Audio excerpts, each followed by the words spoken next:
Well, greetings and welcome to another podcast. I intended to do one every day. It didn't really work out. Not because I didn't want to do it, just time. You think you would get enough time to spend 20 minutes sat down having a chat with you. And it's nice to be with you, but even though I'm looking around, I can't quite see you. Are you hiding behind the barn or in one of those tyres there? But I'm on a Saturday night, the sun's setting down, it's 8 o'clock. I've got little Letty Lou, the donkey, with me, and the mum and Nutmeg. Little Letty Lou's doing a little skip. We've got the Muscovy ducks on the post, and Al, the alpaca, who's now sheared and looking a bit mucky. He keeps rolling in the dust with me. A few cats, of course, Violet and Pete Wilson, Bobby's here, Mo. Yeah, the list goes on. You sit here, as some of you might know, if you come to the farm, you will find that you sit down and then you're surrounded by animals in a nice way. And the big news really is that we started our development of an area of I always wanted from day one. I wouldn't call it a sensory area, but I call it an accessible area. Doesn't sound so exciting, does it? An accessible area. And the accessible area means that we will have a wheelchair access, paths coming up, nice seating area, so people can come from the schools, from the care homes, and not have to worry about being pushed around the farm. They can come out and enjoy the animals. Sorry, I was distracted. Little Letty Lou just did an amazing jump, all four jump, coming over with me now, so I get distracted. Yeah, hello. yeah, okay. You come to see me. So you can't see, but I can tell you that I've got a beautiful little baby donkey next to me who just wants to scratch and to play. I'm talking. Wish I know that. Go away now. But what a beautiful sight. Little baby enjoying life, as it all should do in a forever home. So yeah, the accessible area is brilliant because it does mean that we can people can come along in and enjoy the area, not having to be, let's say, surrounded by animals. But if you're in a wheelchair, you don't want a goat jumping on you. I mean, a golden Guernsey goats, or you don't want a Pixie or George wanting to be extra playful. So we're getting there. We've got some more funds to raise, but we'll get there. I'm always a great believer that everything happens for a reason. And it's nice that the person who's doing the building work, who we're paying, is Max, who came here as a 15-year-old. I think 15, young lad who volunteered weekends, just wanted to get into mechanics and farming. So we gave him his time, and he went on to not only get jobs working with machinery on farms, he's now got his own business, got a dumper truck and his digger.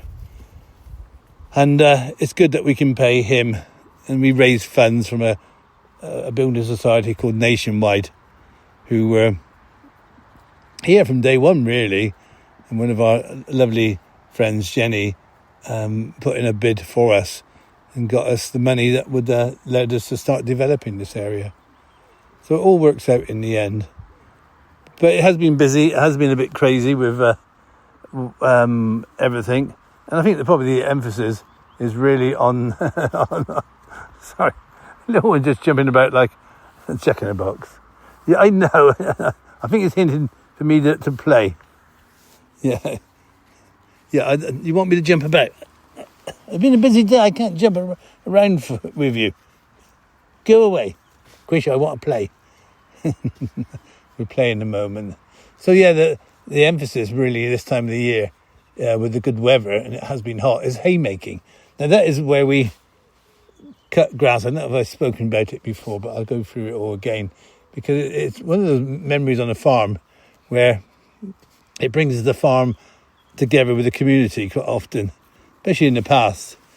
And we grow grass, as you all know, but the grass is plentiful in the spring and the summer, so you cut it. And the idea behind it is that you can put it into bales, dry it out, put it into bales, and then store it for the winter. Now, some people you might see will use silage and silage is where you cut the grass when it's a little bit green, and you either put it into a clamp and you roll it, or you put it into big bells. You see the big black bells where it ferments and cooks itself. But that costs extra money because you've got to put the plastic on it. So by putting it into hay bales, you're saving a lot of money. It's a lot of extra work. Now, when I was on the farm, we never thought about big bells because they weren't about. You had these small conventional bells. They were very easy to handle, even though they're still quite heavy. They are. We literally handle each bell.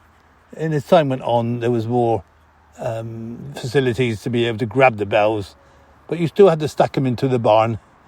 So the hay would be cut, left for a day or maybe 2 days, let the air get to it, and if you've got a good dry period, then you would literally spread it about with a woofler or an acrobat, and then you would leave that for another day or so, depending on the weather, how drying it was, and then you would roll it up into rows, so a tractor with a baler on the back could come along and put it into bells, and basically it makes it into these rectangular bells, wraps it in strings, and they go out the back, and you can then collect them.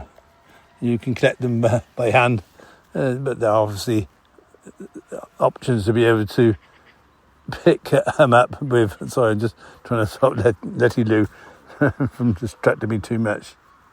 So it's you can get tractors to pick them up, but I thought what I could do on the farm is to do it manually. So we say pick them up, and then we will get the students involved. It's hard work, but there's something about it, because at the end of the day or the week or whenever you finish, you put them in the barn and you've done that, and you think, yeah, I've got the feed for the winter. You know how many bells you've got, so you can calculate how much feed you can use each day and how many animals you can keep, and you have a sense of, yeah, I've done a good job.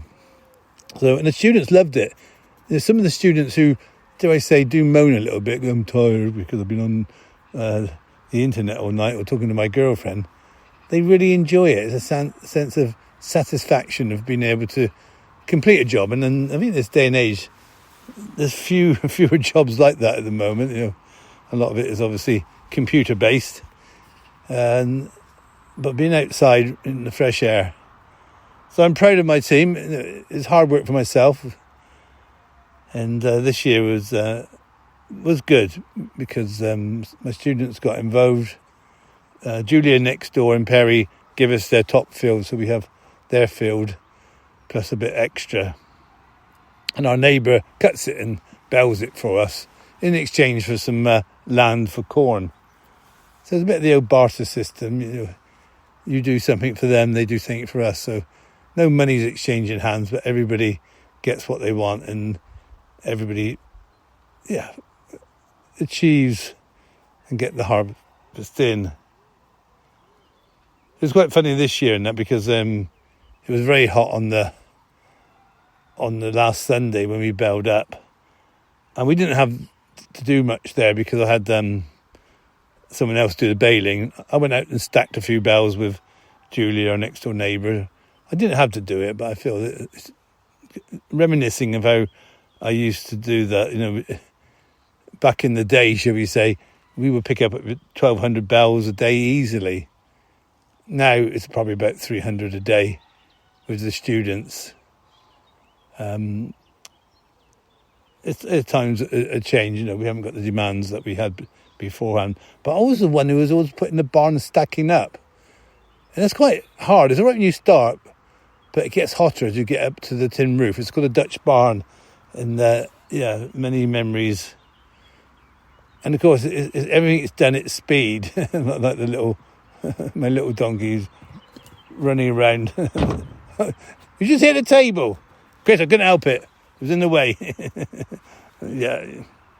He's come to me for a cuddle. Yeah. No, you can't nibble. You can't nibble my phone. Go away. Don't want to go away.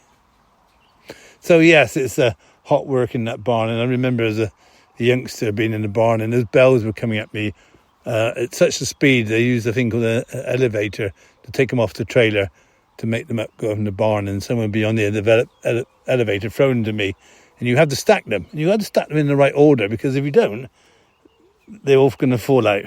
And we don't want that, do we? We don't want that.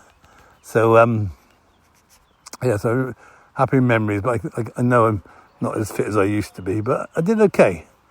And then on one night, I had a lovely lady called Kate who wants to do some work with animals and wants to do a change of career.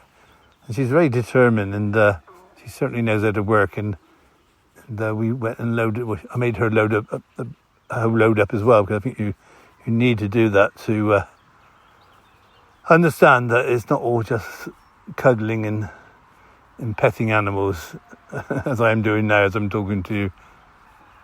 So Kate did very well, and we got the hay bales in. But over the years, it's been quite challenging, and I think the memories are, we don't always get wonderful summers.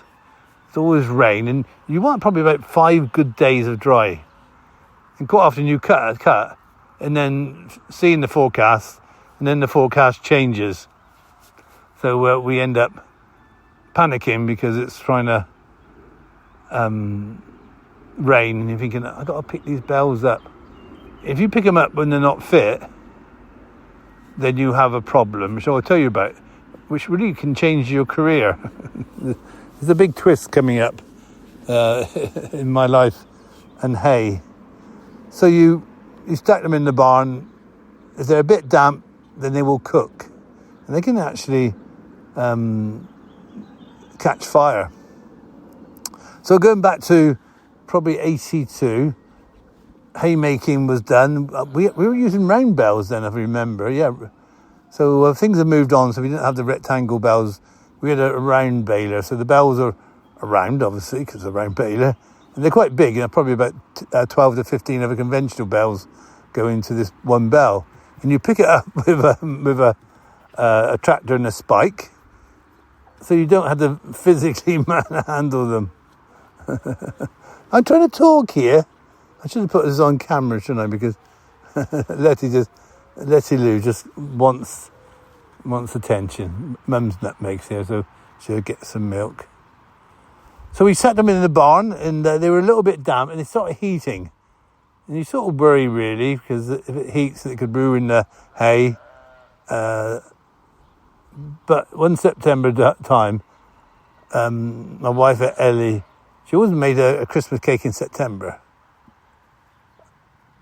Those who do cooking will probably understand that more than myself, but I think you cook it early so it matures. I don't know, but it seems a bit early to me. But she cooked the Christmas cake, and I came out of the house and I thought, oh my goodness, it's on fire. I can smell something. She's burnt the cake.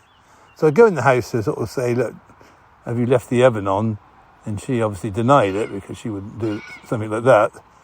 I then at that point realised that the smell was not in the house, it was in the barn, this Dutch barn, which was just behind me. We still got this Dutch barn now. And it was starting to smoulder, smoke coming out. And then a few flames. Oh my goodness. It caught fire. So we ended up having to call the fire brigade, of course. And we waited. And the fire brigade eventually came. They couldn't find us because we were quite hidden. They go down to a place called Whistler, then they go to a place called a Poe Shop. And they finally found us. And by then it was really catching a light a bit. So they had to get water. No, we don't have anything more than a little tap. So they actually ran pipes from where we are across the road to a place, to the canal. It's quite a distance, quarter of a mile. But it's some distance, but they had pipes there and they pumped the water from there, and they stopped the flames from spreading. There's still a problem with them heating because they're wrapped so tight. So the officer said that we should take the bells out into the field and unroll them. So I was in charge of that, and we took the bells out into the field And as we unrolled them, they caught on fire. But it was away from the buildings. Oreo, go away. Oreo seemed to be interested in two ducks sat on a fence. So there we have it. Fire brigade was there. It was all drama. You panic about losing your hay, but it could have been worse. It could have been in the main buildings. Anyway, time went on, and we were insured. We called the insurers in, and the fire officer said to my dad, I remember him saying, "Tell them that it was a cigarette end or a spark from a fire or something. Don't say it was caused by unfit hay, because that's an act of nature and they would not have paid out. It's better to say, oh yeah, there was a little fire around or a cigarette end went there." So it was good advice. And then the person turned up in a very posh car and a very posh suit, and obviously trying to give you a little as possible. And Dad never claimed off the insurance, so it wasn't like he was trying to take money. It was just generally wanted to replace the hay. Eventually they paid out, and then the money that we got was a bit more than we probably needed for the hay. And my dad gave me about £1,600, which is a lot of money in those days. 1982, maybe 83.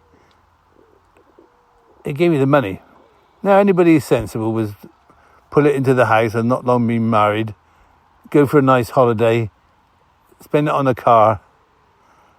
No, I decided to buy a video camera, an Olympus video camera. It's one of those VHS portable machines. Those of you a certain age remember that we had tapes that were up to 3 hours long that you would put into a machine. You record off the telly, but this is a portable camera. I was into my photography, as I said before, and I love the video, the capture of movement. You're thinking, you're catching 25 frames a second, and it just felt natural for me. So maybe maybe a holiday would have been good, maybe a car, I think, for the house. But I bought it partly because of my interest in technology and camera work, but also the fact for a little business so I could go around doing weddings, which will be a long, long video one day, a podcast, because that was, I enjoy doing weddings, but it is hard work. Those have been involved, and most of us have been involved in weddings. There's a lot of planning, and on the day, there's a lot of stress quite often. But I always enjoyed doing the weddings and making the bride and groom have a special day and capturing those memories. So I ended up with this video camera, and I filmed for the sake of it. I didn't know much about it. I wasn't trained. I didn't know about cutaways. I didn't know about, a lot of things. But I did decide that it was something I could do. I had a Betamax recorder and VHS. I edited videos for weddings, put music on. I'm still using some of the same music today in that like Bill Withers' Lovely Day and some of the Lionel Richie songs. So that's my career sort of changed then, and by chance, it probably was one of the most turning points in my life. Now we meet people, we do things happen in your career, your life changes, and that change. If those bells that haven't burnt, I wouldn't be here talking to you. I wouldn't be running this farm as a charity. So it gave me that opportunity to look at a new career. I never planned to have a new career. I always planned to be part of farming. But as we'll come on to next time, it was difficult. It was difficult in the 80s. Farming was good in the 70s and probably in the 60s. The 80s, they started putting quotas on, and we were restricted to how much milk we could produce, which seemed unfair, really. Partly because we had to buy in milk from abroad, which we didn't really need. in our milk was poured down the drain. I never understand subsidies and governments. But it meant that our farming was cut back, and sadly, my job was changing at the farm. My dad didn't need us. I had two brothers as well on the farm. I didn't have enough business to do full-time on videos. I probably could have done, but would you honestly want to do weddings constantly? Yes, it's a long day. Yeah, I think I did a good job, and I did keep involved with weddings at a later stage, but that's all to do with a project in Africa. So the time came when my dad said to me, "Right then, boys, when have you got to go?" I've said this many times, but I always felt that my dad would probably have us put down by the vet and thinking he wasn't that sort of person, but he was realistic. I think he found it very difficult. I think in some ways he wanted me to stay because I was always the one who had the driving force, the ideas for the farm. But I could see that farming was going downhill. Leasing a farm, renting a farm was difficult. So I was the one to go and find a new job. And that's what I did. I looked for a job. And one day, Ellie looked in the paper. There was a job for a cameraman for the police, the Wiltshire Police. They wanted a civilian seen as a crime officer.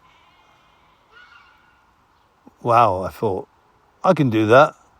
Not really understanding. I've never worked for anybody other than my dad. I've always been self-employed. How would that go? Would I get the job? I wasn't qualified. So I had to come up with a plan. Not quite a cunning plan, but a good plan to give me an opportunity to get the job, as I was up against some really great camera people, TV, and they knew what they were doing. Not saying I didn't know what I was doing, but they had bits of paper on there that said they could. All I had was experience. Anyway, I better go because little Letty Lou wants to go in now. It keeps nudging me, and Nutmeg, and just got to do the final rounds. So thank you for listening. It's a bit of a journey. It's nice to look back and recall those moments in life which are life-changing. The day your children are born.